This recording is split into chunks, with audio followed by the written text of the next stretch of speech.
ባለ ዕዳ ሴት ያቺ ምንም ያሌላት ዕዳዋን መክፈል አቅቷት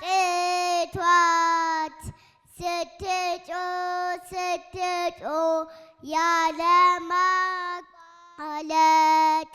ኤልሳዕ ምን ሰማ? ጸለየች፣ በእውነት ማድጋዋ ሞላ። ተትለፈለፈች።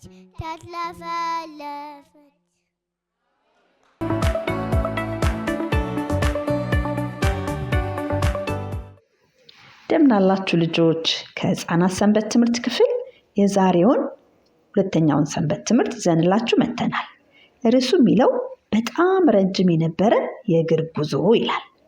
የመታሰቢያ ጥቅሳችን የሚገኘው ኢሳይያስ ምዕራፍ 6 ቁጥር 8 ሲሆን የጌታንም ድምፅ ማንን እልካለሁ ማንስ ይሄድልናል ሲል ሰማሁ፣ እኔም እነሆኝ እኔን ላከኝ አልኩ ይላል።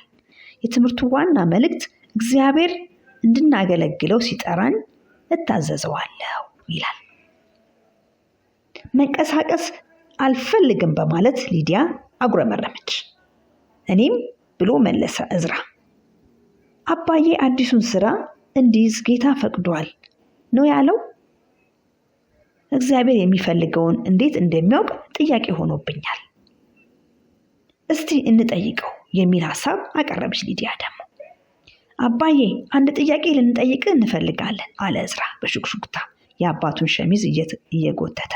እግዚአብሔር ኑሯችንን አሁን ካለንበት ቦታ እንድናዛውር መፈለጉን እንዴት እርግጠኛ መሆን እንችላለን?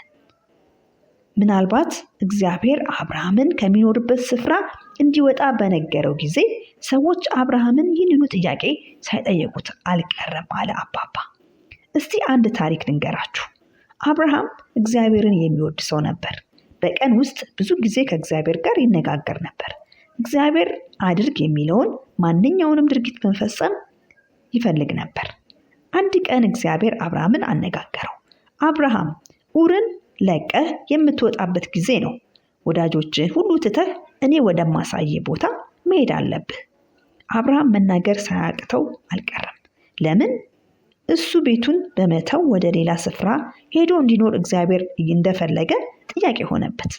እግዚአብሔር መናገሩን ቀጠለ። አብርሃም እባርክሃለሁ፣ ልጆች፣ የልጅ ልጆች እና የልጅ ልጅ ልጆች እሰጥሃለሁ። ያንተ ቤተሰብ ኃያል ሕዝብ በመሆን ይሰፋል፣ እጅግ ትባረካለህ አለው። እንግዲህ እሱ እና ሚስቱ ሳራ አንድ ልጅ እንኳን ያልነበራቸው እንደመሆኑ ይህ እግዚአብሔር አባባል ጥያቄ ሳይፈጥርበት አልቀረም። እድሜያቸውም በደንብ ገፍቶ ስለነበር ልጅ ለመውለድ ተስፋ ቆርጠው ነበር። ሆኖም አብርሃምና ሶራ እግዚአብሔርን መታዘዝ መረጡ። ጉዟቸውን አዘጋጁ። የአብርሃም አገልጋዮችም ድንኳኖቹን በሙሉ ጠቅልለው ከተቷቸው። የመውጫቸውም ጊዜ ደርሶ ነበር። አብርሃም አብሯቸው የሚወጡትን ሁሉ በአንድ እንዲመጡ ጠራቸው። የአብርሃም የወንድም ልጅ ሎጥም ከሚወጡት ሰዎች ጋር ተቀላቀለ። በአብርሃም ቤት ውስጥ ይሰራ የነበረ እና አብርሃምም እግዚአብሔርን በማምለክ አስተምሯቸው የነበሩ ሰዎች ሁሉ ለመሄድ ተዘጋጁ። አህዮቻቸውን እና ግመሎቻቸውን ጫኑ። ምርጥ ክፍት ጫማዎቻቸውንም አጥልቀው ረጅም ጉዟቸውን ጀመሩ። እናቶችና አባቶች እንዲሁም ልጆች በየቀኑ አቧራማውን መንገድ መጓዝ ያዙ። ፀሐይ ታቃጥል ነበር። በዚህም ሁሉ ግን እግዚአብሔር የሚያስፈልጋቸውን ያዘጋጅላቸው ነበር። በመጨረሻም ከነጓዛቸው ከነዓን አገር ደረሱ። ሆኖም አብርሃም፣ ሶራ፣ ሰዎቻቸው፣ አህዮቻቸውና ግመሎቻቸው መጓዛቸውን ቀጠሉ። መቼ ነው ጉዟችን የሚያበቃው? እግዚአብሔር ወዴት እየመራን ነው ያለው የሚለውን ጥያቄ በውስጣቸው ያመላለሱ ነበር። ብዙ ከነዓናውያን ይኖሩባት በነበረችው በሴኬም ታላላቅ የሞሬ ዛፎች የተሰኘ ጫካ ነበር። አብርሃም ሞሬ ጫካ በደረሰ ጊዜ አገልጋዮቹን ቁሙ፣ እዚህ እንድንሰፍር ቦታውን አዘጋጁ አላቸው። አገልጋዮቹም የሚሰፍሩበትን ቦታ እያዘጋጁ እግዚአብሔር ተገልጦ አብርሃምን አናገረው። አብርሃም ዙሪያን ተመልከት፣ ይህች ለአንተ እና ለዘርህ የምሰጣት ምድር ናት። አብርሃም ዙሪያውን ሲመለከት በሳር የተሞላ ሰፊ ሸለቆ ወጣ ገባ ብለው ይታዩ የነበሩ ተከታታይ ኮረብታዎችን አየ። በየቦታውም የወይራ ዛፎች፣ የበለስ ዛፎችና ቀዝቃዛ ውሃ የሚፈልቅባቸው ምንጮች እንደነበሩም ተመለከተ። ነገር ግን አብርሃም ያሳዘነው አንድ ነገር አየ። በዛፎቹ መካከል ጣዖታት የሚመለኩባቸው መሰዊያዎች አየ። አብርሃም ወዲያውኑ መሰዊያውን ለመስራት ድንጋይ ሰበሰበ። እግዚአብሔርንም ለማምለክና በጉዟቸው አብሯቸው ስለነበር ሊያመሰግነው ፈለገ። እግዚአብሔር እርሱ እንዲሄድ ወደሚፈልገው ቦታ ሁሉ ለመሄድ ፈቃደኛ መሆኑን ለእግዚአብሔር ለመንገርም ፈለገ። እግዚአብሔር አድርግ የሚለውን ማንኛውንም ድርጊት ለመፈጸም ፈቃደኛ ነበር። እናም አላቸው አባባ ሊዲያና እዝራን አብርሃም እግዚአብሔርን ለመታዘዝ ፈቃደኛ እንደነበረ እኛም እግዚአብሔርን ለመታዘዝ ፈቃደኛ መሆን ያስፈልገናል። እግዚአብሔር በአሁኑ ጊዜ ቃሉም በሆነው መጽሐፍ ቅዱስ ውስጥ ይናገረናል። እናታችሁና እኔ እግዚአብሔር ወደሚልከን ስፍራ እንሄዳለን። ሄደንም በደስታ እናገለግላለን። እኛ እሱን ለመታዘዝ ፈቃደኛ ስንሆን ደግሞ እግዚአብሔር እሱ የሚፈልገውን እንድናውቅ ያደርገናል። ማስተዋልንም እየሰጠን እንድናድርግ የሚፈልገውን በልባችን እንድንረዳ ያደርጋል። አይገርምም? እግዚአብሔር በልባችን ፈቃዱን ያሳውቀናል ማለት ነው። ጌታ ይባርካችሁ ልጆች።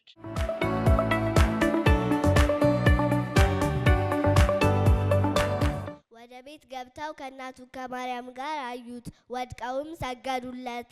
ሳጥኖቻቸውን ከፍተው እጅ መንሻ፣ ወርቅ፣ ዕጣን፣ ከርቤ አቀረቡለት። ማቴዎስ 2:11 እግዚአብሔር በቸርነቱ ሰጥቶኛልና ለእኔም ብዙ አለኝና ዘፍጥረት 33:11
ለቅሷቸውን ወደ ደስታ ቀይራለሁ፣ አጽናናቸዋለሁ፣ ደስ አሰኛቸዋለሁ።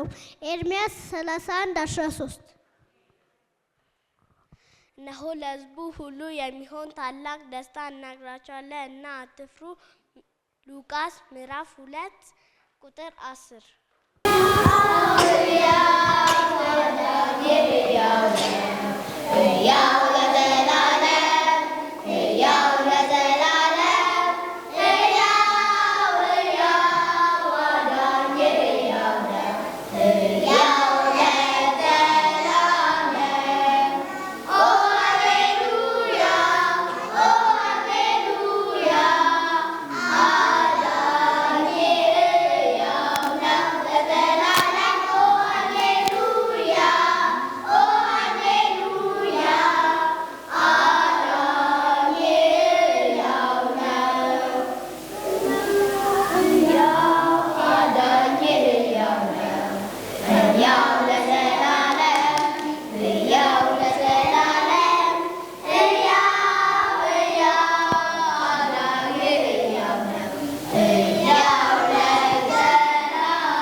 የምታደርጉትን ሁሉ በትጋት አድርጉ።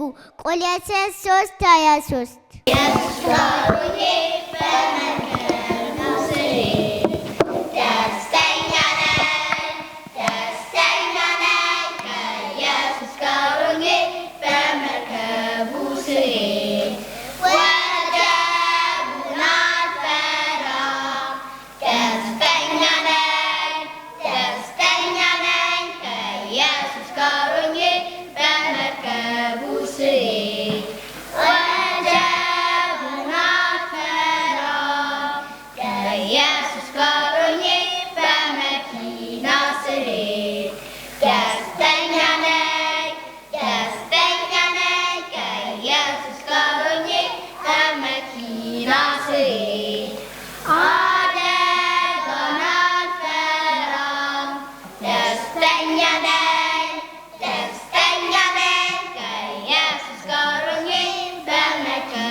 ቆሮንቶስ 14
ስለነዚህ ህፃናት እግዚአብሔርን እጅግ አድርገን እናመሰግናለን።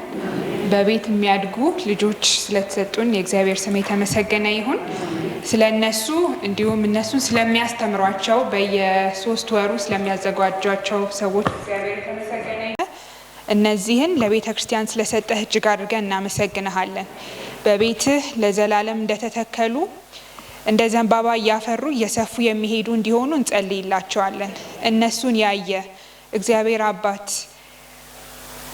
ትኩረታቸውን፣ ጊዜያቸውን፣ ጉልበታቸውን ሊበላ የተዘጋጀ ክፉ በጌታ በኢየሱስ ክርስቶስም ከመንገዳቸው ዞር እንዲል ያንተ ፈቃድ፣ ያንተ በረከት፣ ያንተ ሐሳብ ብቻ በዘመናቸው እንዲያገኛቸው እንጸልያለን። ለህዝብ በረከት፣ ለቤተ ክርስቲያን በረከት፣ ለቤተሰባቸው በረከት እንዲሆኑ መፍትሄ እንዲሆኑ እንድታረጋቸው እንለምንሃለን። በእነርሱ ላይ ፊትህን የምታብለጨልጭባቸው፣ ዝምታህን የምትሰብርባቸው፣ የምትናገርባቸው እንዲሆኑ መንፈስ በእነርሱ ላይ እንዲሆን እንጸልያለን።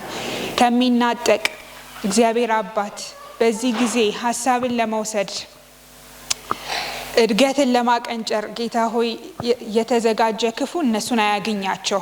ስለሰማህን እጅግ አድርገን እናመሰግንሃለን። ስለ ልጅህ ስለማይነገረው ስጦታ በጣም አድርገን እናመሰግንሃለን። እርሱን በመካከላችን እንድታከብረው ከፍ እንድታደርገው ለብቻውን እንዲታይ እንዲያብለጨልጭ ጊዜውን ሁሉ አንተ እንድትቆጣጠር ጸለይን። በጌታ በኢየሱስ ስም አሜን።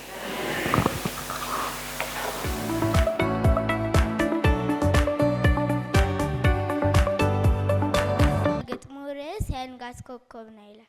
ጊዜ ሲለዋወጥ ዘመንም ሲያረጅ ሰው ስልጣን ሲለቅ አርጅቶ ሲያፈጅ የዘመናት አምላክ የእግዚአብሔር አብ ልጅ አንተ ግን አንተ ነህ ከአባት ከቶም አታረጅ። ቀድመ የተወለድክ የሁሉ ፈጣሪ የሙታን በኩርና የትንሣኤ መሪ አንተ የንጋት ኮከብ መንፈስን መርማሪ አልፋ ኦሜጋ ነህ ዘላለም ነዋሪ። የንጋት ኮከብ ነህ የማለዳ ጮራ ቀድመ የተሰዋ ዓለም ሳይሰራ የጥበብ ምንጭና ድንቅን የምትሰራ ስምህ አማኑኤል ዛሬም ከኛ ጋራ። 1000 ዓመት አንድ ቀን ሲቆጠር በፊት ከፍታህ ረጅም ነው አይገኝ ጥልቀት። የጎን ስፋቱ የፍቅር ርዝመት የንጋት ኮከብ ነህ ይማርካል ውበትም። መልአክ ትሆናለህ ስትፈልግ ትከሻ ትሆናለህ አለት የውሃ መፍሰሻ ሆነ ታደቃለህ የብረት መዶሻ የህዝብ ጥላነ መከታና ጋሻ።